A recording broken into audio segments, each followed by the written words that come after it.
అందరికీ మీ అందరికీ ప్రభు యేసుక్రీస్తునామములో వందనాలు తెలియజేస్తున్నాను. 5 గంటలోని జన్మదినం దశలో 25వ దినం 25th day. It's very joyous to spend time with God every day. ప్రతిదినము దేవుడితో సమయం గడపడము అంటే అది ఎంతో ఆనందాన్ని మనకి కలుగజేస్తుంటుంది. ఆ ప్రోత్సాహాన్ని మనము పొందుకుంటూ ఆత్మీయ స్థితిలో మనము బలపరచబడే వారిగా మనము ఉంటూ ఉన్నాము. కాబట్టి దేవుని వాక్యాన్ని చదువుతున్నప్పుడు కేవలం చదివి విడిచిపెట్టే వారిగా మనం ఉండదు, కానీ దేవుని వాక్యాన్ని చదివి ధ్యానిస్తున్నప్పుడు మన జీవితాలు సరిదిద్దపడాలి. అటు రీతిగానే వాక్యం నుంచి అనుగ్రహింపబడుతున్న శక్తితోనే మనము నింపబడాలి అని దేవుడు ఎంతగానో ఆశిస్తున్నాడు. కాబట్టి క్రైస్తవుడికి జీవించాలి అంటే దేన్ని బట్టి జీవించాలి అంటే కేవలం దేవుని బట్టి వాళ్ళు జీవించేవాళ్ళు. The key to life is to put God first in your life. జీవితంలో మూలాధారము క్రీస్తు అయి ఉండాలి.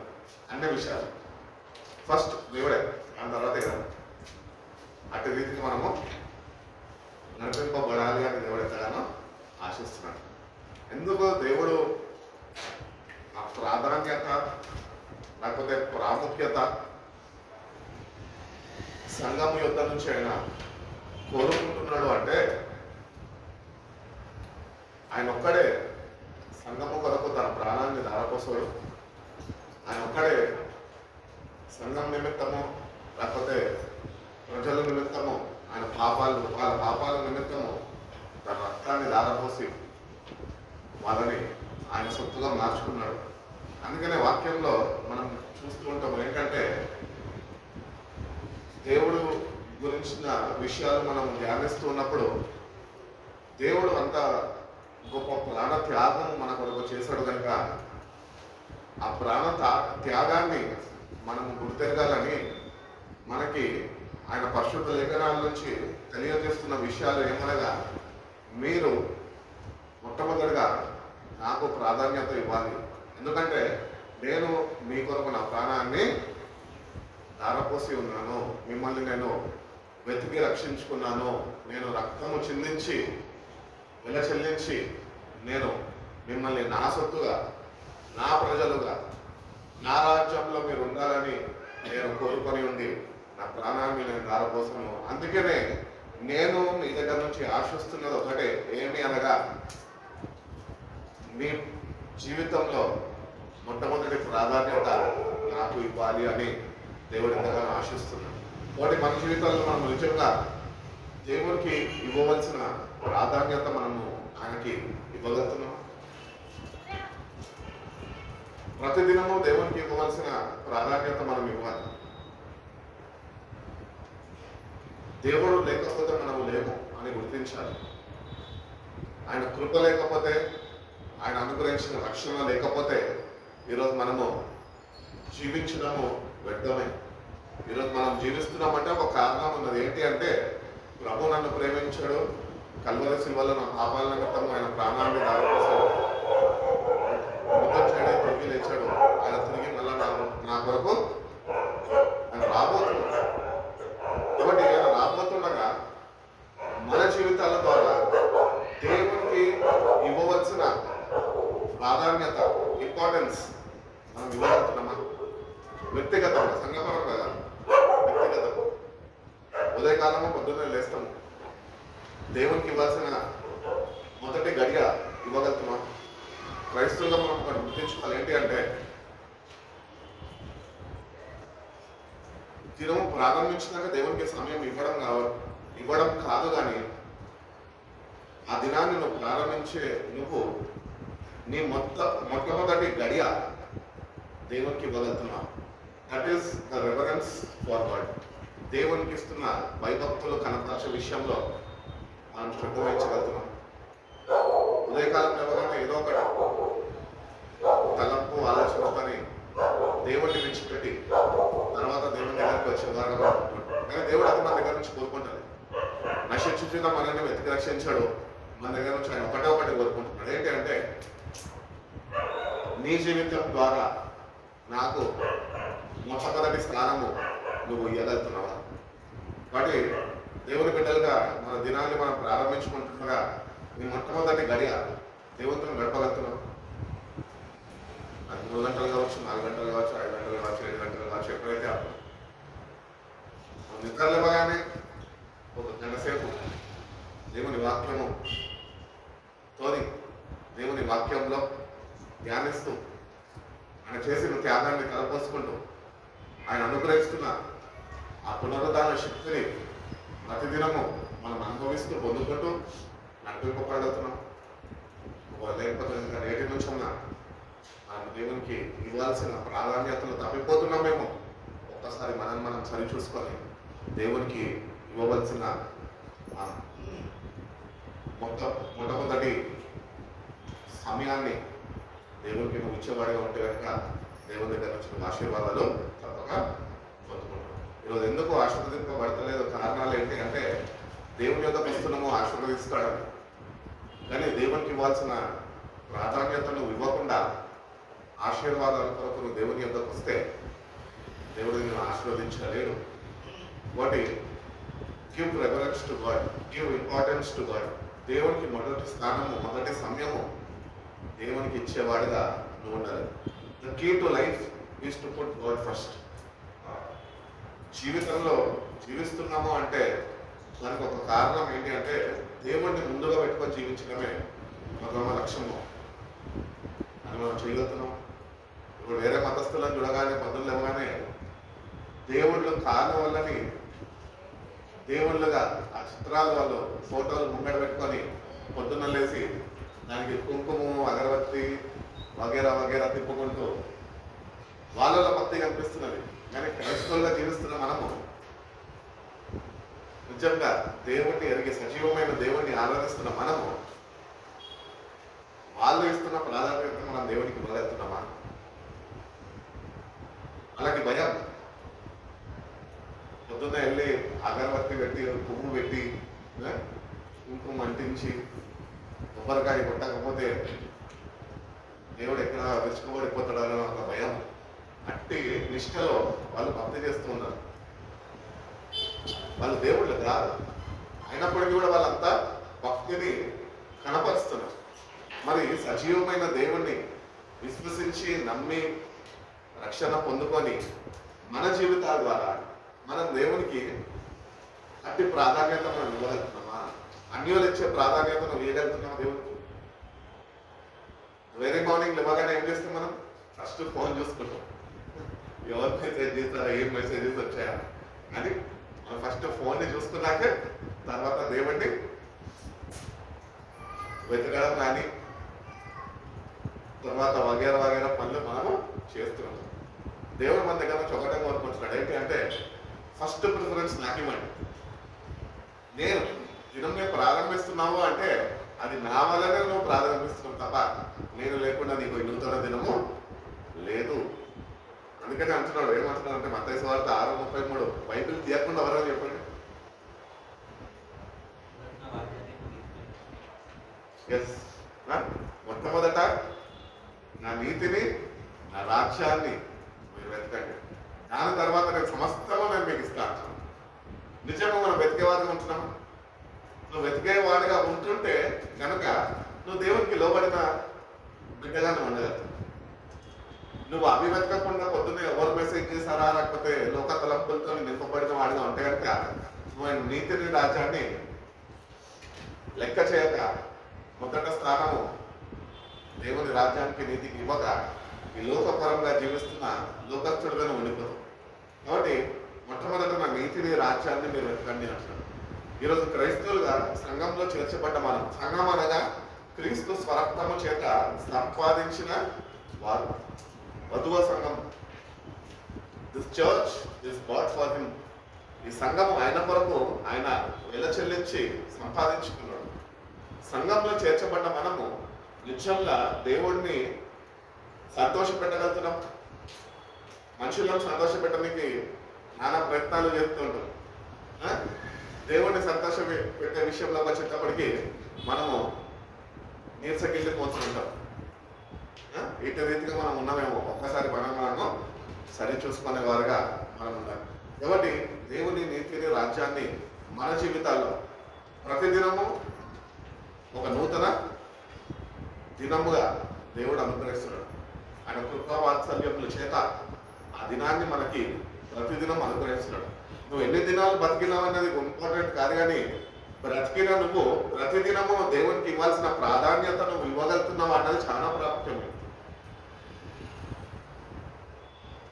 దేవుడు ఆరోగ్యం బాగాలేకపోతే కనుక దేవునికి ప్రార్థన చేయండి, నాకు మంచి ఆరోగ్యం కావాలండి. సరే, మంచిదే. అయ్యారు ప్రార్థన చేస్తారు, దేవుడు సహాయం చేస్తాడు. ఇంకా కొన్ని రోజులు, కొన్ని సంవత్సరాలు మనం బ్రతుకుతామేమో, బాగానే ఉంది. కానీ బ్రతుకుతున్న నువ్వు ప్రతి దినము దేవునికి ఇవ్వాల్సిన మొట్టమొదటి సమయము గడియ ఆయనతో గడపవలసిన నువ్వు ఆయనకి ఇవ్వగలుగుతున్నావా? ఆయన అనుగ్రహిస్తున్న శక్తిని పొందుకోగలుగుతున్నావా? ఆయన అనుగ్రహిస్తున్న సత్యవాక్యాన్ని నువ్వు ఆయన ఎదురు నుంచి పొందుకొని ఆ సత్యం ముందు మనం నడుచుకోగలుగుతున్నామా? నేటికన్నా నిర్లక్ష్యం చేయొద్దు దేవుడిని. ఎందుకంటే మనము దేవుడిని నిర్లక్ష్యం చేస్తే మనము నిర్లక్ష్యం కష్టపడదు. దేవుడు కూడా శ్రద్ధ వహించలేదు, మన పట్ల కార్యాలు జరిగించాలి. ఎందుకంటే మనలో ఉంటున్న నిర్లక్ష్యము ద్వారానే. కాబట్టి నిర్లక్ష్య స్వభావం దేవుని విషయంలో కూడా మన జీవితాల్లో ఉంటే కనుక దాన్ని తొలగించుకొని దేవుడు మనకు ప్రేమించాడు, తన ప్రియ కుమారుడిని మనకు పంపించాడు. ఆయన మన పాపాల వరకు తన ప్రాణాన్ని ధారపోసాడు, రక్తాన్ని చిందించాడు, నిన్ను పిల్లపెట్టి కొనుక్కున్నాడు, ఆయన సొత్తుగా ఆయన తీర్చిదిద్దుకున్నాడు. సో మీరు మీ సొత్తు కాదు అని వాక్యం చెప్తుంది, మీరు నా సొత్తు అంటారు. ఆయన సొత్తుగా బ్రతికే వారంగా మనం ఉండగలిగితే కనుక ప్రతిదినము మనము ఆయన నీతిని, ఆయన రాజ్యాన్ని వెతికే వారుగా కూడా ఉండాలి అని వాక్యం ద్వారా తెలియజేస్తుంది. వెతుకుతున్న దేవుని నీతిని ప్రతిదినం. ఎక్కడ ఉందంటే దేవుని నీతి సముద్రాలు దాటిపోతే వస్తుందా? నువ్వు ఉన్న కాడనే ఉంది, కానీ వెతుకుతలేదు అంతే. వెతుకుతాం. ఈ రోజు నుంచైనా దేవుని యొక్క నీతిని, దేవుని యొక్క రాజ్యాన్ని వెతికే వాడిగా, అట్టి రీతిగా, అట్టి ఆసక్తిని కనపరిచి నీ సన్నిధిలో వేచి ఉండే కృపను నాకు అనుగ్రహించు ప్రభువా అని నువ్వు దేవుణ్ణి వేడుకుంటే కనుక ప్రతిదినము నువ్వు ఆయన నీతిని, ఆయన రాజ్యాన్ని వెతికే వాడిగా, అట్టి సహాయం దేవుడు మనకి అనుగ్రహించగలుగుతాం. కాబట్టి మన జీవితాల్లో దేవుని యొక్క నీతిని, రాజ్యాన్ని వెతికేలాగా మనం ఉండాలి. ఒకవేళ దేవుని యొక్క నీతిని, రాజ్యాన్ని మొట్టమొదటిగా వెతుకుతే బైబిల్ ప్రకారము ఏం చెప్తున్నాడంటే దాని తర్వాత సమస్తము మీకు అనుగ్రహింపబడతాయంట. ఈరోజు మనలో ఉంటున్న పెద్ద పొరపాటు అదొకటే. ఆయన చెప్పిందే మనం చేయం, కానీ మనం చేసేది మనం చేస్తున్నాం. అన్నిటినీ వెతుకుతాం, అన్నిటినీ కలగజేసుకోవాలి, సంపాదించుకోవాలా కోరుకుంటూ ఉంటాం. కానీ దేవుని యొక్క నీతిని, రాజ్యాన్ని పక్కకు వెళ్తూ ఉంటాం. కానీ దేవుడు ఏం చెప్తున్నాడంటే ఫస్ట్ నా నీతిని, రాజ్యాన్ని వెతుకున్నావు బాబు, తర్వాత నేను సమస్తము నేను నీకు ఇస్తా అంటున్నాను. దేవుని రాజ్యం ఎక్కడున్నది? ఆయన ఎక్కడో లేదు, అది మీ మధ్యలో ఉన్నది అని చెప్తున్నాడు. మరి మీ మధ్యలో ఉన్నప్పుడు, మన మధ్యలో ఆయన సంచరిస్తున్నప్పుడు నువ్వు ఆయన నీతిని నువ్వు ఎరగక, ఆయన సన్నిధిని గుర్తించగా, ఏదో నమ్మకార్థంగా ప్రార్థన చేసుకుంటూ వెళ్ళిపోతున్నావు. నేటి నన్ను కొద్దిగా శ్రద్ధ వహించి ప్రభు మంత్రం ఉన్నాడు, మీ మధ్యలోనే నా రాజ్యం ఉన్నది అన్నాడు. ఒకటి, let us try to seek God's kingdom. నీ మధ్యలోనే ఉన్నది, నీకు తెలుసా? అది అనుభవించగలుగుతున్నావు. అటు శక్తిని, అటు ఆనందాన్ని, అటు ప్రోత్సాహాన్ని నేను ప్రతిదినము దేవుని రాజ్యము ద్వారా నువ్వు పొందుకోగలుగుతున్నావు. ఒకవేళ లేకపోతే కనుక నేటి నుంచి ఉన్న శుద్ధ హృదయంతో వెతుకు ఆ నీతిని, రాజ్యాన్ని ప్రతిదినము వెతికేగడ ఉంటే విధంగా దేవుని రాజ్యాన్ని అనుభవించుకునే కృపను దేవుడు నీకు అనుగ్రహిస్తున్నాడు. కొలసీలు రాసిన పత్రిక చూడండి, మత్తయి సువార్త 6:33 అదే అన్నాడుగా, మొదట నా నీతిని, రాజ్యాన్ని వెతకండి, దాని తర్వాత సమస్తము నేను మీకు అనుగ్రహిస్తాను. కొలసీలు రాసిన పత్రిక 1వ అధ్యాయము 18వ వాక్యంలో ఒక మాట చూడండి. సంగమన శరీరమునకు ఆయనే శిరస్సు, ఆయనకు అన్నిటిలో ప్రాముఖ్యము కలుగుని అన్నిటిలో ప్రాముఖ్యత కలుగు నిమిత్తము ఆయన ఆది అయి ఉండి మృతులలో నుండి లేచుటలో ఆది సంపూతుడు ఆయను. కాబట్టి అన్నిటిలో అంట ఆయనకి ఇవ్వాల్సిన సుప్రీమసీ ఇవ్వాలంట. ఇప్పుడు మన సంఘంలో బయట నుంచి ఒకవేళ సేవకులను వాళ్ళు పిలిస్తే, పెద్ద అభిషక్తులను మనం పిలిస్తే, మనం సంఘంలో ఒక 4 రోజులు కూటాలు పెట్టుకున్నప్పుడు సంఘమంతా పొద్దున్న సంఘంలో పరిచయం చేసే వాళ్ళందరూ అయ్యగారి మీదనే మనసు పెడతారు. అవునా? అయ్యగారు ఉన్నారు, 3 రోజులు మనతో గడపబోతున్నారు, అయ్యగారికి ఏ అవసరతలు ఉన్నాయో, అయ్యగారు ఏం చేయబోతున్నారో, అయ్యగారు ఏం మాట్లాడబోతున్నారో, అయ్యగారికి నేను కలిసి ఏం మాట్లాడాలో, అయ్యగారితో మాట్లాడే అవకాశం నాకు దొరుకుతుందేమో అని అయ్యగారి మీద మనసు పెట్టేవారుగా మనం ఉన్నాం. కానీ దేవుని మీద ఏమాత్రము మనసు నిలిపేవారుగా మనము లేవు.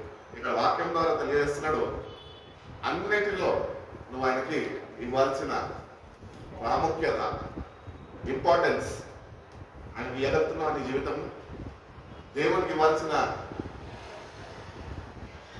గౌరవ మర్యాదలు కానీ, దేవునికి ఇవ్వాల్సిన మొదటి స్థానం కానీ, ప్రాధాన్యత కానీ మన జీవితాల ద్వారా రక్షింపబడ్డ మనం నిజంగా ఆయనకి ఈరోజు ఇవ్వగలుగుతున్నాం. నువ్వు నిజమైన అర్థం చేసుకుని ఆయన బలి ఆగమం ద్వారా ఆయన కాచిన రక్తం చేత నువ్వు నిజంగా కడగబడిన విశ్వాసి అయితే నువ్వు దేవునికి ఇవ్వాల్సిన ప్రాముఖ్యత, ప్రాధాన్యత నీ జీవితంలో ఎవరో చెప్తే నువ్వు చేసేది కాదు, కానీ నేనంతటా నీకు ఇవ్వాలని నువ్వు తెలుసుకుంటావు అని దేవుడు మాత్రం చెప్తుంది. కాబట్టి గివ్ ఇంపార్టెన్స్ టు గాడ్. దేవుడికి నువ్వు ప్రాధాన్యత, ప్రాముఖ్యతను ఇవ్వగలిగితే ఆయన నీ పట్ల ఆయన శ్రద్ధ వహించి నీకు ఆయన ఇంపార్టెన్స్ ఇవ్వగలుగుతాడు. ఈరోజు మనుషుల దగ్గర మనం ఇంపార్టెన్స్ కోరుకుంటున్నాం, కానీ దేవుని ఎదుట మనం ఎంత విలువైన వారమని మనం గ్రహించలేకపోతున్నాం. దేవుని ప్రేమించాడు, తన స్వరక్తమించాడు, తన సొత్తుగానే చేసుకున్నాడు. అంతగా ప్రేమించిన దేవుడు నువ్వు ఇవ్వవలసిన ప్రాముఖ్యత, ప్రాధాన్యత, ఫస్ట్ ప్లేస్ ఆయనకి ఇవ్వకుంటే ఎంత బాధపడుతుండొచ్చు దేవుడు. మనం ప్రారంభించదే మొట్టమొదటి దినము మన జీవితాల ద్వారా దేవుడిని బాధపడ్డ విషయంలో నెంబర్ 1 ఉంటాం, తర్వాత దేవుడు జరుగుతాడు. అందుకనే దేవుడు నువ్వు పొందుకున్న రక్షణను బట్టి ఆయన ఆనందించగలుగుతున్నాడా, ఆయన సంతోషించగలుగుతున్నాడా, అటు రీతిగా నువ్వు నడిపింపబడగలుగుతున్నావు. వీటికన్నా దేవునికి ఇవ్వాల్సిన ప్రాధాన్యత దేవునికి ఇద్దాం. నేను ఎందుకు ఇతర మతస్థుల గురించి కూడా మాట్లాడాను అంటే, వాళ్ళని ఏదో కించపరచడానికి కాదు, కానీ వాళ్ళకుంటున్న భయభక్తులు, వాళ్ళు కలిగి ఉంటున్న భయభక్తులు మనం కలిగి జీవించలేకపోతున్నామే. ఉదయకాలము లేవగానే ఆ ఫోటోల దగ్గర వాళ్ళు అగరబత్తులు పెట్టి పూజలు చేసి ఆర్తలు తిప్పి దేవుని మొక్కుతున్నారే. సజీవమైన దేవుణ్ణి కలిగి ఉన్న నీవు ప్రతిదినము ఉదయకాలము లేవగానే నీ మొదటి జాములో ఆయనకి ఇవ్వాల్సిన సమయము ఆయనకిచ్చి ఆయన నిన్ను సంతోషపెట్టగలుగుతున్నావు. ఆయన మనం బట్టి సంతోషించాలన్న వాక్యం మధ్య చెప్తుంది. నా మైనాల్లో సంతోషించడం సరే, నిన్ను బట్టి ఆయన సంతోషించాలి అంటే నువ్వు ఆయనకి ఇవ్వాల్సిన నైతిక విలువలు నువ్వు ఇవ్వాలి. ఆయనకి ఇవ్వాల్సిన ఫస్ట్ ప్రయారిటీ నువ్వు ఆయనకి ఇచ్చేవాడుగా ఉంటేనే దేవుడు నీ జీవితాన్ని బట్టి ఆయన సంతోషించగలరు. కాబట్టి let us examine our own selves. నా వ్యక్తిగత జీవితం ద్వారా నేను దేవునికి ఇవ్వాల్సిన ఇంపార్టెన్స్ ఇవ్వగలుగుతున్నాను. మనం ఏ అర్హత, యోగ్యత లేని వారం మనం అయినప్పటికీ మన అపారమైన ప్రేమ చేత ఆయన నీకు ఇంపార్టెన్స్ ఇచ్చి ఉన్నాడు, నిన్ను కోరుకున్నాడు, నువ్వు ఆయన కొరకు జీవిస్తావేమో అని ఆశించి ఉన్నాడు. ప్రతిదినము ఉదయం లేవగానే ఆయన ముఖ దర్శనము చేసుకుంటావేమో అని ఆయన హృదయవాంఛ అయి ఉన్నది. ఆ హృదయవాంఛ మనం తీర్చగలుగుతున్నాము. వాళ్ళు లేకపోతే కనుక నేటి నుంచిన వాక్య ప్రకారం, చదువుకున్న ప్రకారం ఆయనకి మొట్టమొదటి స్థానము మన జీవితాల ద్వారా మనం ఇవ్వగలిగితే కనుక మనము ధన్యులుగా తీర్చబడతాము. దేవుడు అనుగ్రహిస్తున్న రక్షణ ఆనందాన్ని మనము కలిగి జీవించగలము. ఈరోజు రక్షణ ఉంది, కానీ రక్షణ ఆనందం ఎందుకు లేదంటే దేవునికి ఇవ్వాల్సిన ఇంపార్టెన్స్ మన జీవితాల ద్వారా మనము ఇవ్వలేని వారిగా మనం ఉంటున్నాము అని బైబిల్ తెలియజేస్తుంది. ఒకటి మొన్నటి దినాల్లో కూడా మనం జ్ఞాపకం చేసుకున్న రీతిగా ఏ సత్యవాక్యం అయితే నేను మీకు బోధించానో, ఏ సత్యవాక్యాన్ని అయితే మీరు అంగీకరించి ఉన్నారో, ఏ సత్యవాక్యం అయితే మీరు నా ద్వారా విన్నారో, ఆ సత్యవాక్యాన్ని మీరు గట్టిగా పట్టుకొని దాని అందు నిల్చుండండి. అంత మాత్రమే కాక మీ విశ్వాసము వ్యర్థమైతే కానీ అని అంటున్నాడు. కాబట్టి నీ విశ్వాసం వ్యర్థము కాకుండా ప్రతిదినము నీ విశ్వాసాన్ని కాచుకునే కృపను దేవుని యొక్క నుంచి పొందుకోవాలి. అందుకనే ప్రతిదినము దేవునికి ఇవ్వాల్సిన ప్రాధాన్యమైన స్థలము ఆయనకి ఇవ్వాలా, మొట్టమొదటి స్థానం ఇవ్వాలి. ఎందుకంటే నీ విశ్వాసంలో నువ్వు చెదిరిపోకుండా ఉండవు. విశ్వాసంలో చెదిరిపోతుంటావు. పేతురు గురించి చక్కటి మాట యేసుప్రభువు వారు అంటా ఉంటారు. పేతురుతో అంటాడు, పేతురు, అపవాది అయిన సాతాను నిన్ను గోధుమ పొట్టు వలె నిన్ను చెదరగొట్టాలనుకున్నది, కానీ నేనైతే నీ గురించి ప్రార్థన చేసి ఉన్నాను అంట. నీ విశ్వాసము చెదిరిపోకుండా ఉండనట్లు నేను నీ గురించి ప్రార్థన చేశాను ప్రభు పేతురుతో చెప్తున్నాడు. ఈరోజు మనం కూడా విశ్వాసంలో చెదిరిపోకుండా ఉండడానికి మూల కారణం ఏంటి అంటే, దేవుడు నీ నిమిత్తము నీ పక్షాన ఉండి నీ కొరకు ఆయన ప్రార్థన చేస్తున్నాడు. విశ్వాసంలో నువ్వు చదివిపోకూడదు. నీ విశ్వాసంలో వ్యర్థం కావద్దు. ఎక్కడమైన విశ్వాసంలో నువ్వు నిలిచి ఉండాలని దేవుడు కోరుకుంటున్నావు. ఎప్పుడు నిలిచి ఉంటావు తెలుసా? నువ్వు ఎప్పటికైతే దేవుడికి నీ జీవితంలో మొట్టమొదటి స్థానం ఇవ్వగలుగుతావు, ప్రాధాన్యత ఇవ్వగలుగుతావు, అప్పుడు నువ్వు దేవుని కృపలో వర్ధిల్లేవాడిగా, దేవుణ్ణి అనుభవించేవాడిగా, దేవుని సన్నిధిలో దేవుని సహాయాన్ని నువ్వు పొందుకునేవాడిగా నువ్వు ఉండగలుగుతావు. కాబట్టి నీ విశ్వాసం వ్యర్థమవుతుందేమో. విశ్వాసం ఉంటే సరిపోదు. విశ్వాసము పెంపొందింపబడాలి, విశ్వాసము కాపాడబడాలి. భక్తుడైన పౌలు అంటాడుగా, నేను మంచి పోరాటం పోరాడాను, నా పరుగును నేను తుడపట్టించాను, నా విశ్వాసాన్ని నేను కాపాడుకున్నాను. ఈరోజు దేవుని బిడ్డలుగా విశ్వాసాన్ని కాపాడుకుంటున్నామా, లేకపోతే విశ్వాసము వ్యర్థమైపోతుందా? ఏ విశ్వాసం ఉన్నది ఈరోజు? క్రీస్తుని ఆశ్రయిస్తున్నావు, క్రీస్తుని ఆరాధిస్తున్నావు, ఆయన మాటలు వింటున్నావు, ఆయన సన్నిధికి నడిపింపబడుతున్నావు, కానీ నీ విశ్వాసం వ్యర్థంగా ఉన్నదేమో ఒకరోజు. ఒకసారి మనము ఎక్స్‌ట్రామినేట్ చేసుకునే వాళ్ళు ఉన్నారు. కాబట్టి ఏ సువార్త అయితే క్రీస్తు మన కొరకు మరణించాడు, మన పాపాల నిమిత్తమైన మరణించాడు, తన ప్రాణాన్ని దారపోసాడు, రక్తాన్ని చిందించాడు, పునరుద్ధారణుడై తిరిగి లేచాడు అని ఏ రక్షణ సువార్త అయితే అపోస్తుడైన పౌలుకి దేవుడు ఆయన వెల్లడిపరిచి ఉన్నాడో, ఆ సువార్తని మీకు నేను అందించి ఉన్నాను, మీరు దాని అందరూ నిలిచి ఉన్నారు, బాగా ఉంది. కానీ నిలిచి ఉన్న మనము ఆ విశ్వాసము వ్యర్థము కాకుండా కాపాడుకునే వారిగా మనము ఉండాలి అని దేవుడు ఎంతగానో ఆశిస్తున్నాడు. కాబట్టి నీ విశ్వాసం ఈరోజు కాపాడుకుంటున్నావు నీ విశ్వాసాన్ని. ఎన్ని సంవత్సరాల నుంచి దేవుని దగ్గరకు వస్తున్నావు, ప్రార్థన చేస్తున్నావు, వాక్యం వింటున్నావు, అన్ని తెలిసిన వాక్య భాగాలే మనకి. అని విశ్వాసము కాపాడుకోలేని వారుగా, విశ్వాసహీనులుగా మనం జీవిస్తున్నాం. మరి ఇనేం ప్రయత్నము, వచ్చేం ప్రయత్నం? వచ్చి వింటున్నందుకు, వచ్చి దేవునితోని పొందుతున్నప్పుడు మన విశ్వాసము పురికొల్పబడా, అధికపరచబడా, దేవుని యందు సంపూర్ణమైన విశ్వాసము నిరీక్షణ నిలిపిన వారమై ఉండాలి.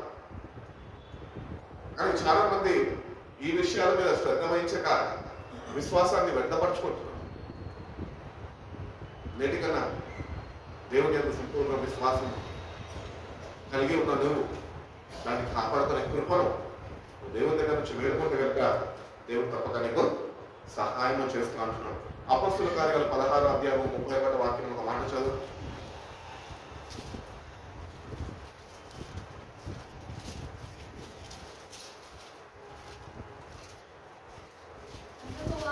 అందుకు వారు ప్రభు అయిన యేసునందు విశ్వాసం ఉంచుము, అప్పుడు నీవును నీ ఇంటి వారును రక్షణ పొందుదురు అని చెప్పి అతనికి అతని ఇంటనున్న అందరికీ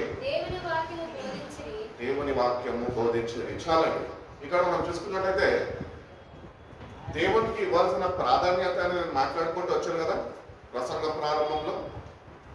ఏ ఏ విషయాల్లో మనము దేవునికి ప్రాధాన్యత ఇవ్వాలి అని కొన్ని సమయం ఉంటుండగా, ఒక 15 నిమిషాలు మనకు ఉంటుండగా ఒక 8 విషయాలు మీతో నేను పంచుకోవాలని ఆశిస్తున్నాను. 8 విషయాల్లో నువ్వు దేవునికి ఇవ్వాల్సిన ప్రాధాన్యత, ఆయన మన దగ్గర నుంచి కోరుకుంటున్న ప్రాధాన్యత, నీ రక్షణ అనుభవంలో నువ్వు ఈ 8 విషయాల్లో దేవునికి ఇవ్వాల్సిన ప్రాధాన్యతను ఇవ్వగలుగుతున్నావు. ఒక్కసారి మనము ఎగ్జామిన్ చేసుకుందాం, పరిశీలన చేసుకుందాం. ఈ 8 విషయాల్లో దేవుడు కోరుకుంటున్న ప్రాధాన్యత నువ్వు ఒకవేళ కలిగి జీవించగలిగితే కనుక నువ్వు ధన్యుడే. ఒకవేళ వీటిల్లో ఎక్కడైనా తప్పిపోతున్నామో, వాక్యం వింటుండగా తప్పిపోయినది సరిదిద్దుకొని మళ్ళీ ఆ విషయాల్లో కూడా దేవుడికి ప్రాధాన్యత ఇచ్చేవారుగా మన జీవితాలు సరిదిద్దబడాలి అని దేవుని దగ్గర నుంచి ఆయన కృపని వేడుకుంటే దేవుడు తప్పక మనకి అనుగ్రహిస్తాడు. కానీ మొట్టమొదటి విషయం ఏంటి అంటే ద ప్రయారిటీ ఆఫ్ సాల్వేషన్. ఈ రక్షణ విషయంలో ప్రాధాన్యతను వేడుతున్నాం. రక్షణ పొందుకున్న బాగానే ఉంది, దానికి ఇవ్వాల్సిన ఇంపార్టెన్స్ వేయగలుగుతున్నాం. అందుకనే వాక్యంలో చెప్తుంటాడు కదా, మీరు పొందుకున్న రక్షణని భయముతోనూ వణుకుతోనూ పొందుకోండి అని చెప్పలే, కొనసాగించమంటున్నారు. కాబట్టి work out on your salvation. The priority of salvation నీకు ఉంటున్నదా? రక్షణ పొందుకున్నాను, రక్షణను కాపాడుకుంటున్నావా? రక్షణని ప్రతిదినము సరి చూసుకుంటున్నావా?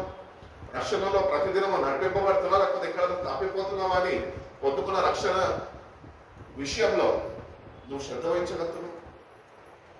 అందుకని అంటున్నాడు, నువ్వు రక్షణ విషయంలో శ్రద్ధ వహిస్తే నీవును నీ ఇంటి వారును రక్షింపబడతారు. యెహోషువ అంటాడు కదా, నేనును నా ఇంటి వారును యెహోవాను సేవించేదాం. అప్పుడు ప్రభు ఇంకా రాలే భూమి మీద. అది యెహోషువ అంత చక్కని మాట మాట్లాడుతుంది.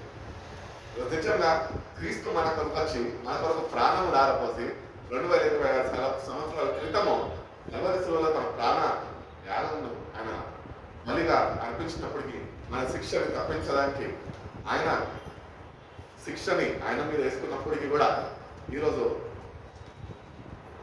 నామకార్థంగా రక్షణ పొందుకున్నాం, కానీ ఆ రక్షణకి ఇవ్వాల్సిన విలువ ఇవ్వలేని వారుగా ఉంటున్నామే. ఎవరిని సేవిస్తున్నావు ఈరోజు? దేన్ని సేవిస్తున్నావు ఈరోజు? పొందుకున్న రక్షణని, ఆ రక్షకుని సేవించే వారిగా ఉండగలుగుతున్నావు? నేనైతే నేను నా ఇంటి వారు యెహోవాను సేవించడం అన్నాను. ఎవరిని సేవిస్తాను? నీ ఉద్యోగాన్న, నీ డబ్బున, నీకుంటున్న బలిగాన్న, నీకుంటున్న ఆస్తిపాస్తున్నా.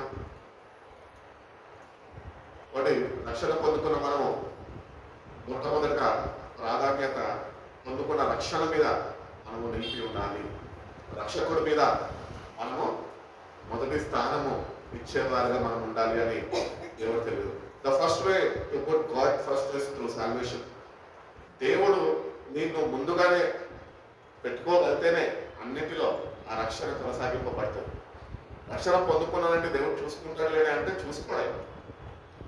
ఆయన నిన్ను నమ్మాడు, నిన్ను ప్రేమించాడు, రక్షణ నీకు అనుగ్రహించాడు.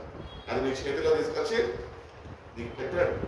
దాన్ని కొనసాగించుకునే కృపను ఆయన దగ్గర నుంచి పొందుకొని ఆయనకి ఇవ్వాల్సిన ప్రాధాన్యతను ఆయనకి ఇచ్చుకుంటూ, ఆయన ఇచ్చిన రక్షణకి ఇవ్వాల్సిన ప్రాధాన్యతను ఆయనకి ఇచ్చుకుంటూ ఆయన కాపాడుకుంటే అది కొనసాగింపబడుతుంది.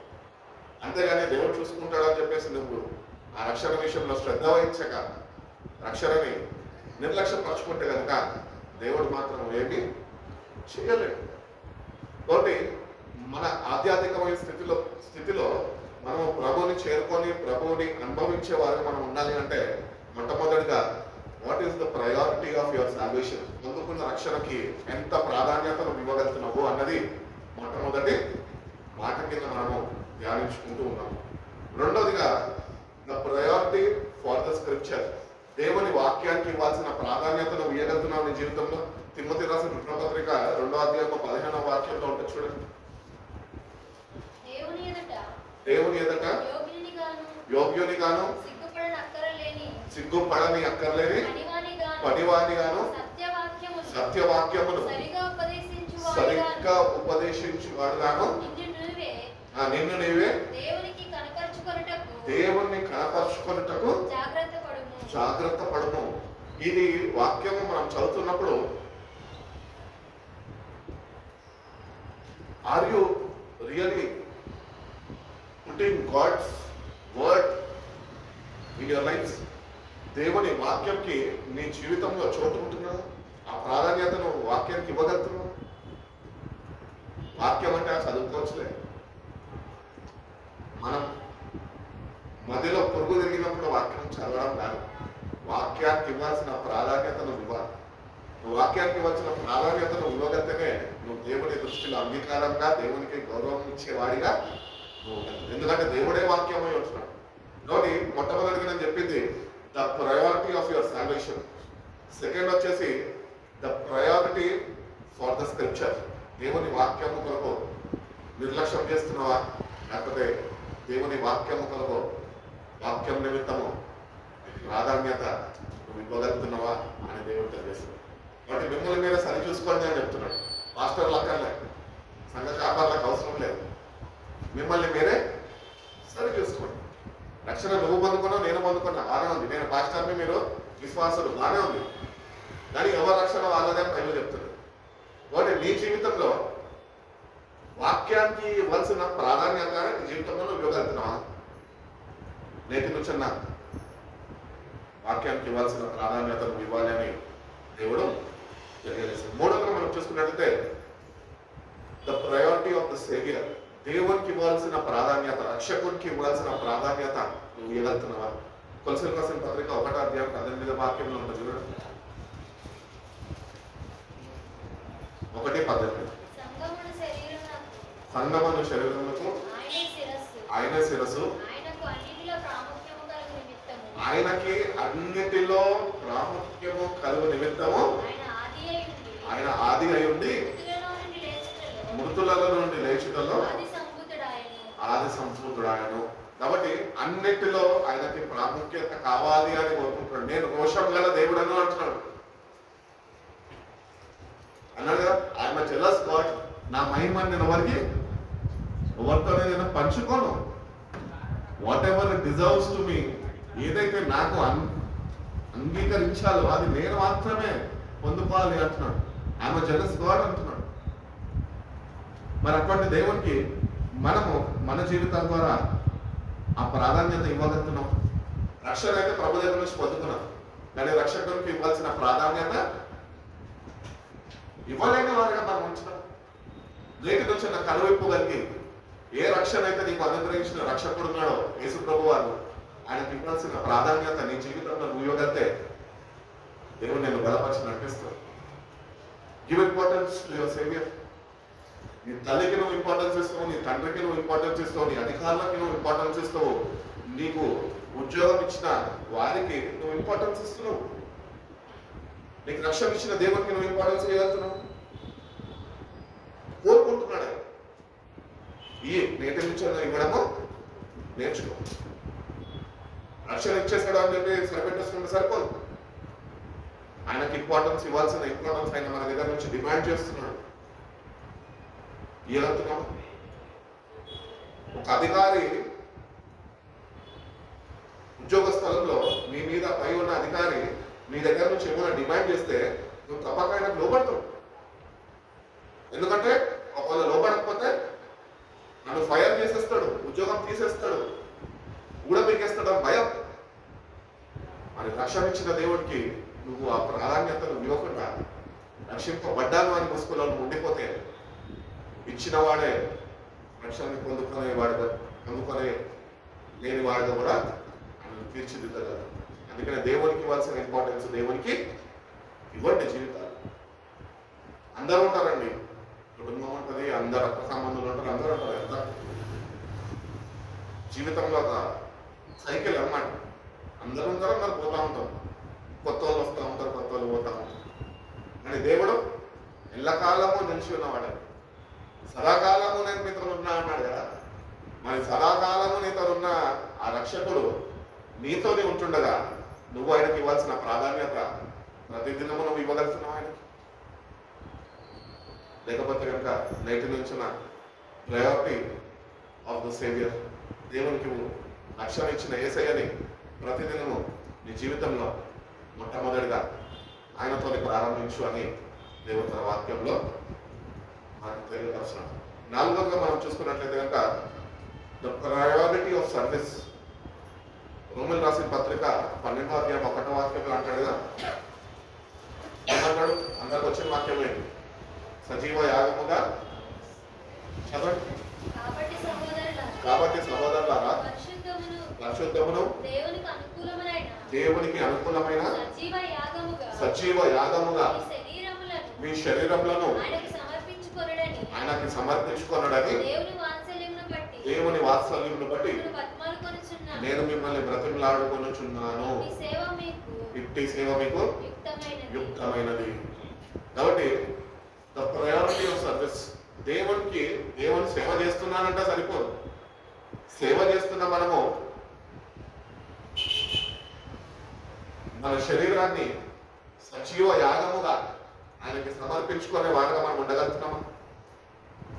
ఒక లేని వాడుగా మనం ఉండగలక దేవుని వేడుకొని దేవుని యొక్క సహాయాన్ని పొందుకొని ఇంకా జీవించిన ముందుంటున్న జీవితం అన్న ఆయన కొరకు సజీవ యాగముగా మనము జీవించాలి.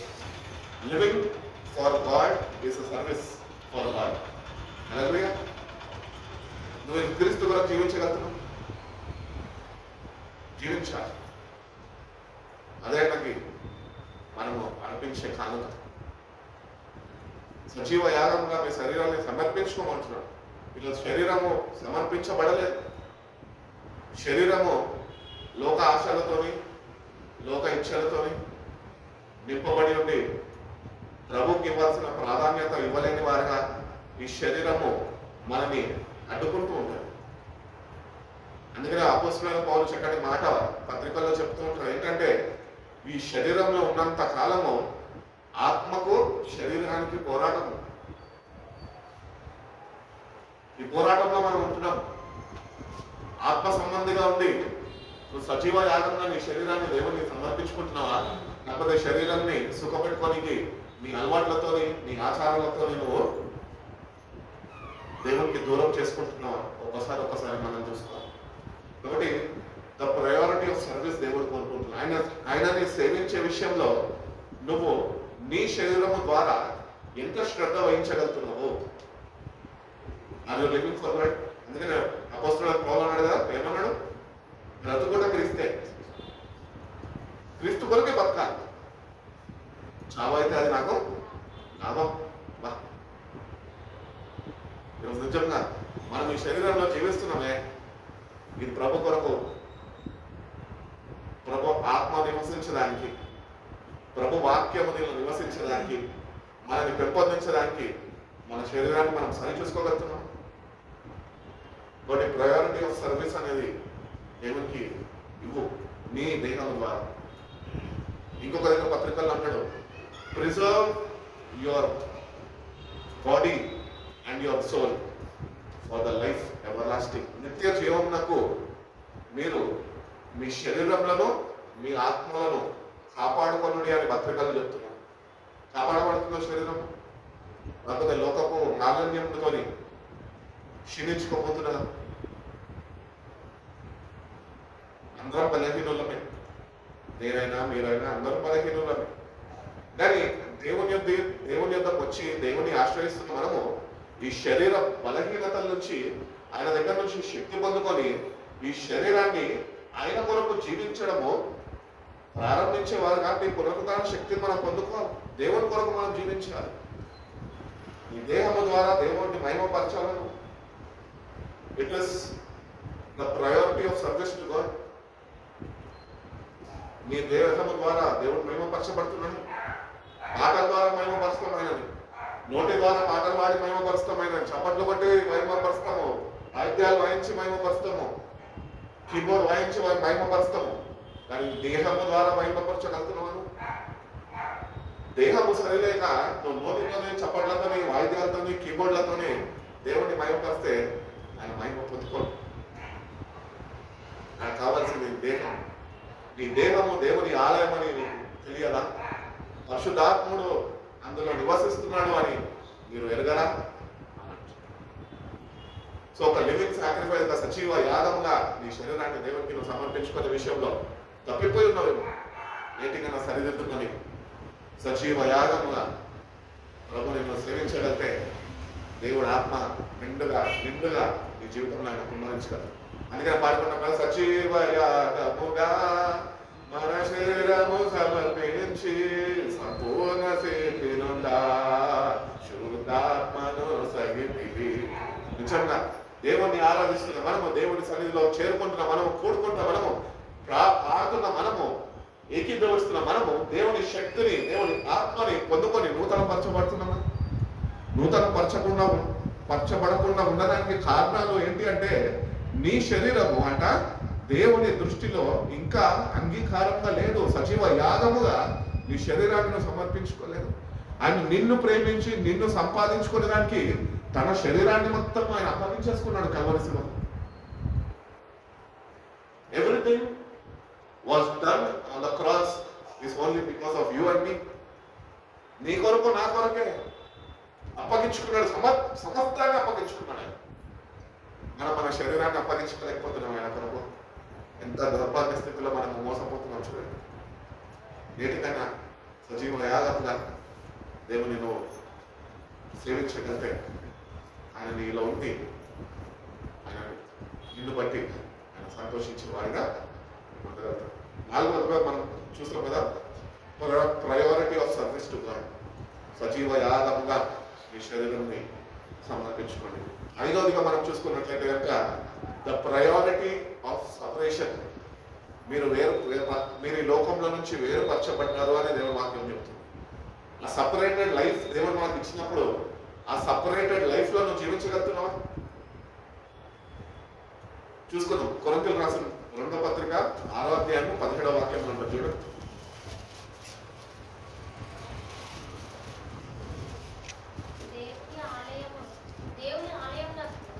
ఆరో 17 చదువుతున్నా.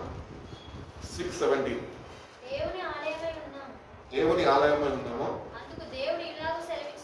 మనము దేవుని ఆలయమై ఉన్నాము. దేవుడు అందుకనే ఇలాగా సెలవిస్తున్నాడు, నేను వారిలో నివసించి సంచరింతును, నేను వారి దేవుడినై ఉందును, వారు నా ప్రజలై ఉందురు. కావున మీరు వారి మధ్యలో నుండి బయలు వెడలి ప్రత్యేకముగా ఉండి అపవిత్రమైన దానిని దేనిని ముట్టకని ప్రభువు చెప్పుచున్నాడు. కాబట్టి ద ప్రయారిటీ ఆఫ్ సపరేషన్ నీకుంటున్నది నీ జీవితంలో. లోకం నుంచి ఏ విషయాల్లో దేవుడు నిన్ను వేరుపరచాడో ఆ విషయాల నుంచి నిన్ను నువ్వు దూరపరచుకొని సజీవ యాగముగా ప్రభుని నువ్వు సేవించగలుగుతున్నావు. ద ప్రయారిటీ ఆఫ్ సపరేషన్ దేవుడు నీకు ఇచ్చినప్పుడు నువ్వు వేరుపరచబడిన వాడిగా నువ్వు ప్రభు కొరకు ప్రత్యేకమైన జీవితం నువ్వు జీవించగలుగుతున్నావు. ప్రాధాన్యత ఇచ్చే విషయాలు ఇవి కొన్ని మనకి. సో దేవుడు నిన్ను వేరుపరుచుకున్నాడు కాబట్టి వారిలో నుండి అంటున్నాడు, అంటే లోకస్థితులలో నుండి మనము వేరుపరచబడ్డాము అని వాక్యం చెప్తుంది. క్రీస్తు రక్తంలో కడగబడ్డ మనము లోకంతో నీకు ఏంటి సాంగత్యము? అందుకని అంటుంటారు కదా, ఈ లోకంతో స్నేహము, దేవునితోనే వైరము. మరి ప్రయారిటీ ఆఫ్ సపరేషన్ దేవుడు మనకి ఇచ్చినప్పుడు ఆ సపరేటెడ్ లైఫ్ లో మనం జీవించక ఇంకా లోకంలో ఉంటూ అన్ని ఆచారాలను మనం పాటిస్తూ క్రైస్తవులు అని పిలువబడుతున్నామే. దేవుని నామానికి ఎంత అవమానకరంగా మనం జీవిస్తున్నాము. ఈరోజు మా కుటుంబస్తులనే అంటే దూరం చుట్టాలనే నేను చూస్తున్నప్పుడు చక్కగా క్వారీలో వాడబడతారు, చక్కగా వాక్యాన్ని బోధిస్తారు, చక్కగా సంఘంలో వాడబడతారు, గుర్తింపు పొందుకున్నవారు, చక్కటి టాలెంట్స్ దేవుడు వాళ్ళకి ఇచ్చాడు. కానీ చిన్న ఫంక్షన్ అయినప్పుడు అన్ని ఆచారాలు, అమ్మమ్మ అయిందని మునిమోహన్ వరాలు ఎత్తుకుందని చెప్పి అమ్మమ్మని కూర్చోబెట్టి అమ్మమ్మని ఎత్తి మీద ఆపి తిప్పినట్టు తిప్పుతున్నారు, పూలు జల్లుతున్నారు. సపరేటెడ్ లైఫ్ ఏది దేవుని కొరకు? మామిడాకులు కడతారు, మామిడి తోరణాలు కడతా ఉంటారు. ఏమని అంటే ఇది శుభం అండి, సాంప్రదాయం అండి. తొక్కా తోలు అని బైబిల్ ఎక్కడ చెప్పలే. ఈ సాంప్రదాయాల నుంచి నేను వేరుపరిచాడా అని చెప్తున్నాడు. కాబట్టి చాలా జాగ్రత్తగా మనం పొందుకున్న రక్షణను మనం కాపాడుకుంటున్నామని దేవుడు మనకిచ్చిన విలువని, మనము దేవునికి ఇవ్వాల్సిన విలువని మనము సరైన రీతిలో భావించగలుగుతున్నాం అని మనము సరి చూసుకునే వారు ఉంటారు. The priority of separation. God has separated you from this world. మీరు లోకస్తులు కాదు, మీరు ఆత్మ పూర్ణులు, ఆత్మ సంబంధులు అంటున్నారు. ఆత్మ సంబంధులకి లోక ఆచారాలతో ఏముండదు, ఏమి ఉండదు. అవి వాళ్ళు అంటించుకోరు, అవి వాళ్ళని అంటించడానికి వాళ్ళ దగ్గరకు వచ్చినా వాటి నుంచి దూరం వెళ్ళిపోతుంది. సపరేటెడ్ లైఫ్, క్రీస్తు కొరకు ఒక ప్రత్యేకమైన జీవితం. కాబట్టి దేవుడు నేను సపరేట్ చేసుకున్నాడు కనుక ఆ సపరేటెడ్ లైఫ్ నువ్వు జీవిస్తూ నీ జీవితం ద్వారా దేవుని నామానికి మహిమకరంగా నువ్వు జీవించగలుగుతున్నావు అని వ్యక్తిగతంగా మనము ప్రశ్నించుకునే వాళ్ళగా మనం ఉండాలి అని దేవుడు తెలియజేస్తున్నాం. కాబట్టి మొట్టమొదటి నుంచి చెప్పుకుంటూ వచ్చాను కదా, ఫస్ట్ ప్రయారిటీ ఫర్ సాల్వేషన్, పొందుకున్న రక్షణ విషయంలో నువ్వు ఇవ్వాల్సిన ప్రాధాన్యత నువ్వు ఇవ్వగలుగుతున్నావా? రెండోదిగా వాక్యానికి ఇవ్వాల్సిన ప్రాధాన్యత నువ్వు ఇవ్వగలుగుతున్నావా? మూడోదిగా రక్షణ ఇచ్చిన రక్షకునికి నీ జీవితం ద్వారా ఆయన కోరుకుంటున్న ప్రాధాన్యత నువ్వు ఇవ్వగలుగుతున్నా? నాలుగోదిగా సర్వీస్ విషయంలో, దేవుణ్ణి సేవించే విషయంలో నీ శరీరాన్ని సజీవ యాగముగా నువ్వు సమర్పించుకున్నావా? ఐదోదిగా ప్రత్యేకమైన జీవితం నువ్వు ప్రభు కొరకు జీవించగలుగుతున్నావా? ఆరోజుగా మనం చూసుకున్నట్లయితే కనుక the priority of spiritual growth, ఆత్మీయ ఎదుగుదలలో ప్రాముఖ్యత ఇవ్వగలుగుతున్నావా? స్పిరిచువల్ గ్రోత్ నీకు ఉన్నదా? స్పిరిచువల్లీ గ్రో అవుతున్నావు, వయసులో అయితే పైబడుతున్నావు. ఆత్మీయ స్థితిలో పౌలు చెప్పినట్టు పాలు తాగే స్థితిలోనే మీరు ఉన్నారు అన్నట్టు ఉంటున్నాం. బలమైన ఆహారం పొందుకునే వారిగా మనము ఉండాలి అంటున్నాం. స్పిరిచువల్ కొలెస్ట్రాల్ రాసిన పత్రిక 2వ అధ్యాయం 7వ వాక్యంలో ఉంటుంది చూడండి. 2:7. కావున మీరు ప్రభు అయిన క్రీస్తు యేసును అంగీకరించిన విధముగా ఆయన యందు వేరు పారిన వారై ఇంటి వలె కట్టబడుచు మీరు నేర్చుకున్న ప్రకారముగా విశ్వాసమందు స్థిరపరచబడుచు కృతజ్ఞతాస్తుతులు చెల్లించుట యందు విస్తరించుచు ఆయన యందుండి నడుచుకోనండి. చాలండి. ఇక్కడ చూసుకున్నట్లయితే the priority of spiritual growth, believers must grow in Christ. క్రీస్తును అంగీకరిస్తే సరిపోదు, క్రీస్తులో ఎదిగేవారుగా మనం ఉండాలి. ఎదుగుతున్నాం. భక్తుడు అంటాడు కదా, మీరు క్రీస్తు స్వరూపంలోనికి చేర్చబడే అంతవరకు అంటున్నాడు. అంటే నీకు గ్రోత్ కావాలి. అయినా క్రైస్తుడు గుర్తింపు పొందుకుంటే వరకు సరిపోదు, క్రీస్తుని నీలో కనపరిచేవాడుగా వెళ్ళాలి. అందుకనే ఈ ప్రయారిటీ ఆఫ్ స్పిరిచువల్ గ్రోత్ లో నువ్వు నీ ఆత్మీయ ఎదుగుదల విషయంలో నువ్వు ప్రాముఖ్యత కలిగి ఉన్నావు, ఇంపార్టెన్స్ ఇస్తున్నావా? నీ స్పిరిచువల్ గ్రోత్ మీద అంత శ్రద్ధ వహిస్తున్నావా? ఆత్మీయముగా నేను ఎదగలుగుతున్నాను అన్న విశ్వాసము, ధైర్యము, అటువంటి నిరీక్షణ నీకుంటున్నా? ఫోకసింగ్ మైండ్తోనే మనం ఆలోచిస్తే మనము దేన్నైతే దృష్టిస్తామో, ఆశిస్తామో, ఎట్లయితే జీవించాలని అనుకుంటామో మనం ఏం చేస్తామంటే దాన్ని ఫోకస్ చేస్తాం. అదే రీతిగానే దేవుని మీద ఫోకస్ చేయి. ఆత్మీయ స్థితిలో ఎందుకు నేను ఎదగలేకపోతున్నాను? ఎందుకు? వాక్యం చదవక, దేవుడితో సమయం గడపక, ప్రార్థించక, దేవుడు అనుగ్రహించిన శక్తిని పొందుకోక, నీ స్పిరిచువల్ గ్రోత్ లో ఇంకా నువ్వు కుంటబడిపోయి ఉంటున్నావు. పాలు లాగే పిల్లోడు లాగానే ఉంటున్నావు. నేటి నుంచన్నా దేవుణ్ణి ఎదగడం ప్రారంభించడము నేర్చుకోవాలి అని దేవుడు మనకు తెలియజేస్తాడు. ఇవన్నీ మనం లేకుండా ఆయన నమ్మేసుకున్నాం, రక్షణ పొందేసుకుందామంటే నువ్వు పొందుకున్న రక్షణ పెద్దమైపోతుంది. కాబట్టి నీ స్పిరిచువల్ గ్రోత్ మీద కూడా నువ్వు ఫోకస్ చేయి. క్రీస్తులో నేను ఎదగలుగుతున్నానా? ఈ జీవితంలో ఈ భూమి మీద ఉన్న కొంతకాలము వయసులో ఎదుగుతున్నావు, కానీ బాప్తిజం పొందిన నాయన నుంచి నేటి వరకు క్రీస్తులో ఎంత ఎదిగినాము అన్నది మనం చూసుకుంటే కనుక ఏమాత్రం అక్కడ గ్రోత్ అనేది మన జీవితంలో కనబడుతుంది. నేటికన్నా క్రీస్తులో ఎదుగు. అందుకనే భక్తులైన పౌలు క్రీస్తు గురించిన సంపూర్ణ జ్ఞానము మీరు పొందుకోవాలి. ఎట్లా పొందుకుంటావు? బైబిల్ కాలేజ్ పోతే వాళ్ళ సిద్ధాంతాలు నేర్పిస్తే పొందుకుంటావా, లేకపోతే సావాసాలను ఉంటే పొందుకుంటావు? వ్యక్తిగతంగా నువ్వు దేవుడితో గడపగలిగితే, వాక్యాన్ని చదవగలిగితే, ఆ వాక్యం మీద నీ మనసు నింపగలిగితే ఎదుగుదల అనేది దేవుడు నీకు అనుగ్రహిస్తుంది. పాతకాలపు సేవకులను చూసినట్లయితే దేవుని పరిచర్యలో బలంగా వాడబడ్డారు. వాళ్ళు బైబిల్ కాలేజ్ పోలే,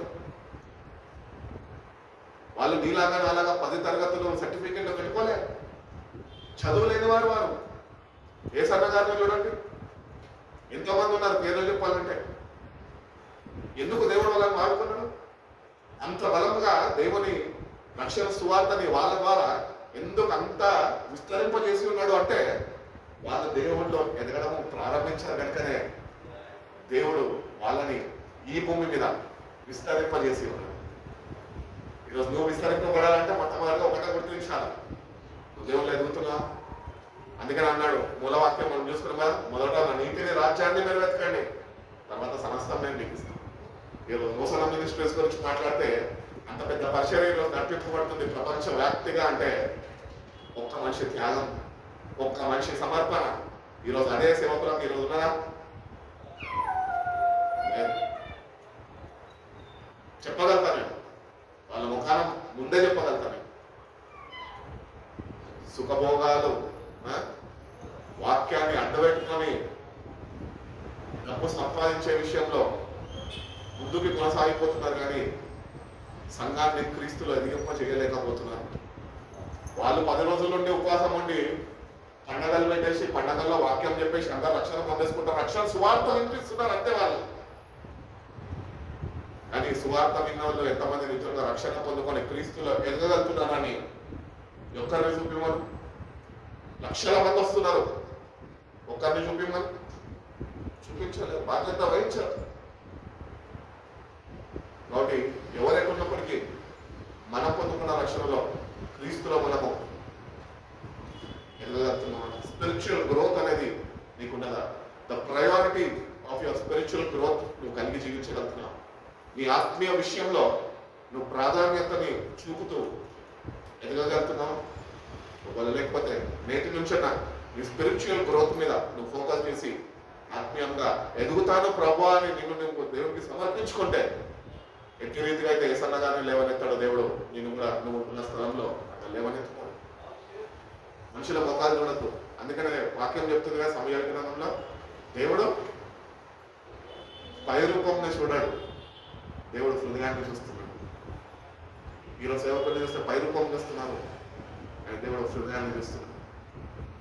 బాధాకరమైన విషయం ఏంటంటే, మీరు వెళ్ళి లోకమంతటికి స్వార్థ ప్రకటించండి అని చెప్పాడు దేవుడు, డబ్బులు సంపాదించండి అని చెప్పాలి ఇక్కడ. కానీ ఈరోజు సంస్థలు చేస్తుంది, సంపాదిస్తుంది. కోర్టు పెద్ద రచ్చ జరుగుతుంది జ్యోతిరాజు గురించి, ఏదో కన్న మినిస్ట్రీస్ గురించి. నిన్న మొన్న ఏవేవో వ్యతిరేకంగా వచ్చినాయి ఆయన గురించి. ఆయన నుంచోనేమో నీతిమంతుడుగా మాట్లాడుతుండో, ఈరోజు దానికి కౌంటర్ ఇవ్వడానికి ఇంకొక ఆయన ఏలూరు అయిననే ఆల్ ఇండియా పాస్టర్స్ ఫెడరేషన్ అయినా ఆయన నించొని ఇంత గొప్పగా చెప్పుకుంటుండు, జ్యోతిరాజు గారు ఇవన్నీ నా దగ్గర సాక్ష్యాలు ఉన్నాయి, సమయం వచ్చినప్పుడు నేను తీసుకుంటున్నాడు. సేవకులు మధ్యనే ఐక్యత లేదండి ఈరోజు. ఇలా పేరుకి కాల్చిన పెద్ద సేవకుడు, వీళ్ళు తప్ప వాళ్ళు తప్ప నేను అనను. కానీ క్రైస్తవ సమాజం ఎందుకు ఇంత అవమానపాలు అయిపోతుంది అంటే, యేసు ప్రభు వారు అన్న మాట నిత్యంగా నెరవేర్చబడుతుంది. మీ వల్లనే కదా నా నామం దూషింపబడుతున్నది. వాడేదో చేస్తాడు, వీడేదో చేస్తాడు అని చెప్పి ప్రెస్ మీట్లు పెట్టుకొని దేవుని నామానికి అగౌరవంగా నువ్వు బతుకుతూ నువ్వు దేవుని నామాన్ని నువ్వు ప్రకటిస్తుంటే ఎవడు రక్షింపబడతాడు? నీ స్పిరిచువల్ గ్రోత్ మీద నువ్వు ఫోకస్ చేయి. నీ పాస్టర్ మీద, నీ చర్చ్ మీద నువ్వు ఫోకస్ చేయడం కాదు. చర్చ్కి నడిపింపబడుతున్న నువ్వు, సేవకుని ద్వారా అందింపబడుతున్న వాక్యము ద్వారా నువ్వు ఆత్మీయ ఎదుగుదల పొందుకొని ఆత్మీయ స్థితిలో బలపరచబడుతున్నావా లేదా అని, ఆ ప్రయారిటీ నీకు ఉంటుందా లేదా అని నేను ఒకసారి గమనించుకోవాలి దేవుడు చెప్తున్నాడు. అదే రీతిగా మనం చూసుకున్నట్లయితే 7వ విషయంగా, 8 విషయాలు అని చెప్పిన కదా, 7వ విషయంగా స్టీవర్డ్షిప్ అంటే పరిచర్యలో పాలుభాగములు పొందడము. కొరింథీయులకు రాసిన మొదటి పత్రిక 4వ అధ్యాయము 2వ వాక్యం. 1 Corinthians chapter 4 verse 2. మరియు గృహ నిర్వాహకులలో ప్రతివాడును నమ్మకమైన వాడు ఉండుట అవశ్యము. మీ చేతనైనను ఏ మనిషిని చేతనైనను నేను విమర్శింపబడుట నాకు మిక్కిలి అల్పమైన సంగతి. The priority of stewardship. నీ వల్ల దేవుని నామము దూషింపబడుకున్నట్లు నువ్వు జాగ్రత్త వహించాలి. సంఘంలో నీకు, నీ సంఘ సహవాసంలో నీకు ఒక మంచి పేరు ఉండొచ్చు, కానీ బయట లోకంలో చేస్తే నీ పేరు చెడ్డగా ఉంటుండొచ్చు. దాని ద్వారా నువ్వు దేవుడిచ్చిన ఈ పరిచర్యలో, ఆ స్టీవర్డ్షిప్ లో నువ్వు ముందుకు కొనసాగలేవాడు కానుకుంటున్నావు. మరి దేవుడు నువ్వు పిలుచుకున్నాడు, అవునుగా? వాక్యం చెప్తున్నారు, పిలువబడ్డవారు అనేకులు కానీ ఏర్పరచబడ్డవారు కొందరే.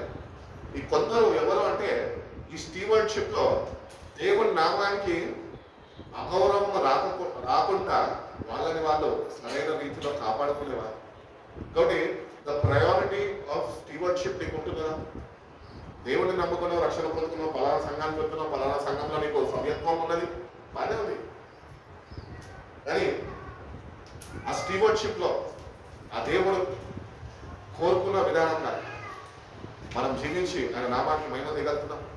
ఒకవేళ లేకపోతే కనుక అక్కడ కూడా మన జీవితాలు మనం సరిదిద్దుకునేవారుగా మనం ఉండాలి. God expects faithful stewardship. మంచి మనశ్శాంతి సాక్షితోని దేవుణ్ణి సేవించాలి. పాస్టర్ గారు చెప్పారు అని చెప్పి కార్పెట్ వేయడం కాదు. పాస్టర్ గారికి ఏదో చేయాలా, లేకపోతే ఏమైనా అనుకుంటాడో వచ్చి సహాయం అందించడం కాదు. దేవునికి ఎంత నమ్మకంగా ఉన్నావు, నీకు అప్పగించిన పని దేవుని కొరకు ఎంత నమ్మకంగా నువ్వు చేయగలుగుతున్నావు. మోషే నా ఇంతట్లో నమ్మకమైన వాడు. చిన్న వాటిని దేవుడికి ఇచ్చి ఆ సంఘంలో నీకు ఒక గుర్తింపిచ్చి ఆ సంఘంలో నిన్ను వాడుకుంటుండగా నువ్వు చేయవలసిన పనే నువ్వు నమ్మకత్వాన్ని కోల్పోతూ చేయక మానిపోతుంటే దేవునితో ఏడా నిలబడగలవు. నేను వచ్చి మిమ్మల్ని కార్పెట్ వేయమన్నాను, వాటర్ బాటిల్ కట్టమన్నాను, శుభ్రపరచమని పెట్టింది ఒకవారు అడగాలి. దేవుడు ఇచ్చిన శక్తి కొద్ది మానట మేము చేసుకుంటాము. వచ్చిన వారు వాక్యంలో స్థిరపరచబడాలి అన్న ప్రయాసం మాకు దేవుడు పెట్టి ఉన్నాడు. ఎవరికి ఏ పెద్ద లేకుండా అందరికి రావాలా, శుభ్రంగా కూర్చోవాలా, దేవుణ్ణి స్థుతించాలా, దేవుని సన్నిధిని అనుభవించాలా. ఆ స్టీవర్డ్షిప్ లో నమ్మకంగా ప్రభు కొరకు ముందుకు నడిపింపబడాలి ప్రతి ఒక్కరు అన్న ప్రయాస. ఆఖరికి మనం చూసుకున్నట్లయితే కనుక ద ప్రయారిటీ ఆఫ్ సోల్స్. నీ ఆత్మ విషయంలో నువ్వు శ్రద్ధ వహిస్తున్నా? నీ ఆత్మ విషయంలో శ్రద్ధ వహిస్తున్నా? భక్తులు చెప్పుతున్నాడు కదా, తులిడా నువ్వు అన్నింటిలో వరదెల్లుతున్నట్లు ఆత్మలను నువ్వు వర్దెల్లుము. ఎక్కడ వర్దెల్లుతున్నావు? దేవుల్లో వర్దెల్లుతున్నావు? నీ ఆత్మ వర్దెల్లుతున్నదా? ఒక ప్రశ్న. శిల్వ ధ్యానాలు అని అనుకున్నాం, కానీ ఈ ఆత్మ వర్దెల్లకపోతే నీ శిల్వ ధ్యానాలన్నీ వ్యర్థమే.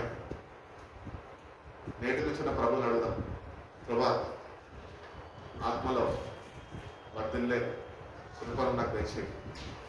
ఆత్మ రక్షణ నిమిత్తము నేను ప్రాధాన్యత కలిగి నన్ను కాపాడుకునే జ్ఞానము నాకు దయచేయి. నీ ఆత్మ కాపాడబడాలి. దేవుడు శిల్వబంధం దేనికి?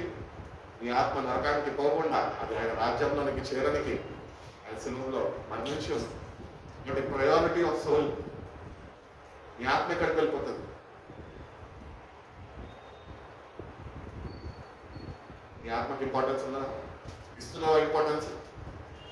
చచ్చిపోతే శుభప్రదమైన నిరీక్షణ అనుకుంటున్నదా? నేను ప్రభు కొరకు జీవిస్తున్నాను, ప్రభుని బట్టి అచ్చయిస్తున్నాను, ప్రభు కొరకే నేను జీవించినంత కాలము ఆయన నామాన్ని మహిమపరచడానికి జీవిస్తున్నాను. ఒకవేళ నేను చనిపోయినా నా ఆత్మ ప్రభు యొక్క రాజ్యానికి చేరుతుంది అన్న భరోసా నీకున్నదా? ఈరోజు నీ సోల్కి నువ్వు ప్రయారిటీ ఇస్తున్నావు. దేవుడు అయితే నీకు ప్రయారిటీ ఇచ్చాడు, నిన్ను కోరుకున్నాడు. నీ ఆత్మ నశించకూడదని, నశించుతున్న వాడిని వెతికి రక్షించడానికే మనిషి కుమారుడు ఆయన వచ్చాడు అని చెప్తుంది వాక్యం. మరి ఆయన నీ ఆత్మను రక్షించడానికి వచ్చినప్పుడు నీ ఆత్మని నీ నిర్లక్ష్యం ద్వారా నువ్వు నష్టపరుచుకుంటున్నావు.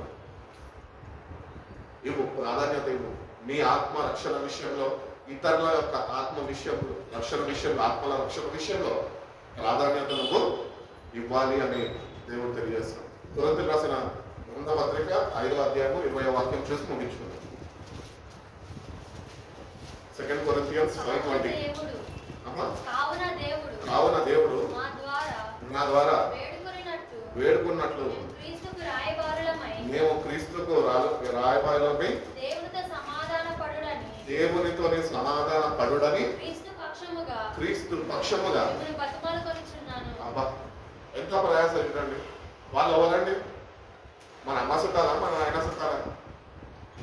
వాళ్ళు ఎవరు తెలుసా? ఆత్మీయులు వాళ్ళు. అందుకనే వాళ్ళు ప్రయాసపడుతున్నారు. నీ ఆత్మల విషయమై, నీ ఆత్మ నశించిపోకుండా ఉండడానికి ప్రతిమలాడుకుంటున్నారు వాళ్ళు. ఇంత గొప్ప త్యాగం ప్రభు చేసినాక భక్తుల ద్వారా, అపోస్తుల ద్వారా ప్రతిమలాడిపించుకుంటుండగా కూడా మన ఆత్మ విషయంలో మనకు శ్రద్ధ లేదే. ఎటువంటి జీవితం జీవిస్తున్నాం? చచ్చిపోతే పరలోక రాజ్యం పోతామన్న గ్యారంటీ మనకు లేదు.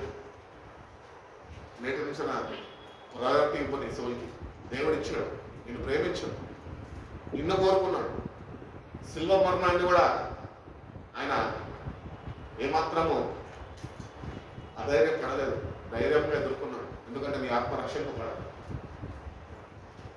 అంతగా దేవుడు నిన్ను కోరుకొని తన ప్రాణాన్ని దారిపోసి నిన్ను సంపాదించుకుంటే, నీ అంతటా నువ్వు వాక్యాన్ని తెలుసుకోకుండా, వాక్యాన్ని చదవక, దేవునికి ఇవ్వాల్సిన ప్రథమమైన విలువలు ఆయనకు ఇవ్వకుండా, ఏ విషయాల్లో ఇవ్వకుండా నువ్వు నీ ఆత్మని నశింపజేసుకుంటే దేవుడు ఏం చేయగలుగుతాడు? ఈరోజు నుంచి నా శ్రద్ధ వహించి priority of your soul, priority of the souls of others. రక్షణను పొందుకుంటే సరిపోదు, పరలోక రాజ్యం నేను వెళ్ళిపోతానంటే సరిపోదు. నీ తోటి వారు పరలోక రాజ్యం పోకుండా నరకానికి కూడా దేవుని చెప్పిన కాలాన్ని గుర్తించాలి. వాళ్ళ ఆత్మల రక్షణ నిమిత్తము కూడా మనము ప్రయాసపడాలి. ఆత్మ రక్షింపబడాలి అంటే చాలా ప్రయాసం కావాలి. మొన్నటి దినం కూడా మనం జ్ఞాపకం చేసుకున్నాం. ఏ ఆత్మ నశించడమో దేవుని చిత్తమో కాదు. అన్నీ తెలిసి మనమే మన ఆత్మలని నిత్య నాశనానికి అప్పగించుకునే వారం అయి ఉంటే ఎంత దౌర్భాగ్య స్థితి మనది. దేవుడు కూడా మనం రక్షించలేదు. ఒకటి, priority for your soul, priority for the souls of others. ఇతరులకి ఆత్మ విషయంలో శ్రద్ధ వహించి నువ్వు పొందుకున్న రక్షణని కాపాడుకుంటూ ఇతరులను కూడా రక్షణలో నడిపించే గొప్ప భాగ్యాన్ని దేవుడు మన అందరికీ అనుగ్రహించు. ఒకటి, దేవునికి ఇవ్వాల్సిన ప్రాధాన్యతలో 8 అంశాల మీద మాట్లాడి ఉన్నాం. ఈ 8 అంశాల్లో మనం నిలకడగా నిలిచి ఉండగలుగుతున్నామా, అట్టి రీతిగా నటింపగలుగుతున్నామా అని మనకి మనం ఒక్కసారి సరి చూసుకొని, మరొకసారి ఎక్కడ తప్పిపోతుంటే దేవుని యొద్దకు వచ్చిన మనం ఆయన శిలువ చెంత చేరుకొని దేవుణ్ణి అడిగి, దేవా మీరు కోరుకుంటున్న విషయాల్లో, అంశాల్లో నేను ప్రాధాన్యత కలిగి జీవించలేకపోతున్నానయ్యా, నన్ను ఒక్కసారి జ్ఞాపకం చేసుకో. మరొకసారి నీ వాక్యంతో నన్ను పురికెల్పిని అందుకొని పొందనాలయ్యా. వేటిలో అయితే నేను ప్రాధాన్యత ఇవ్వాలో, ప్రాముఖ్యత ఇవ్వాలో వాటిలో నేను శ్రద్ధ వహించి ఆ ప్రాముఖ్యత ఇచ్చుకునే సహాయాన్ని, అటువంటి శక్తిని, అటువంటి జ్ఞానాన్ని నాకు దయచేసి నా ఆత్మని నేను కాపాడుకునే కృపను నాకు అనుగ్రహించు. ఇతరులను కూడా కాపాడే కృపను నాకు దయచేసి ప్రభావ నేను దేవుని యొక్క నేను తప్పక సహాయం చేస్తాను. అందుకని అంటాడు కదా, యాకోబు రాసిన పత్రిక అనుకుంటా అంటాడు కదా, యాకోబు రాసిన పత్రికలు అంటాడు, ఒకటి అగ్నిలో నుంచి బయటకి లాగుచున్నట్టు నువ్వే అన్నీ తెలుసుకొని అగ్నిలోకి వెళ్ళిపోతా. నాకు నేటి కన్నా దేవుని వాక్యాన్ని, దేవునికి ఇవ్వాల్సిన ప్రాధాన్యమైన విలువలు దేవునికి ఇచ్చి, దేవుని సావాసంలో నువ్వు ఈకగా ఉండి నువ్వు నడుచుకోగలితే కనుక, దేవునికి ఇవ్వాల్సిన ప్రాముఖ్యత నీ జీవితంలో నువ్వు ఇవ్వగలితే కనుక దేవుడు క్రీస్తులో నిన్ను వర్ధిల్లింపజేస్తాడు, రాజ్యానికి నిన్ను చేర్చుకుంటాడు. దేవుడు అటువంటి కృప మనందరికీ అనుగ్రహించి మనకు బలపరిచి నడిపించిన పక్క కళ్ళు మూసుకుందాం, ప్రార్థన చేసుకుందాం. మన ప్రజల ప్రశాంతంగా ప్రార్థన నడిపిస్తాం.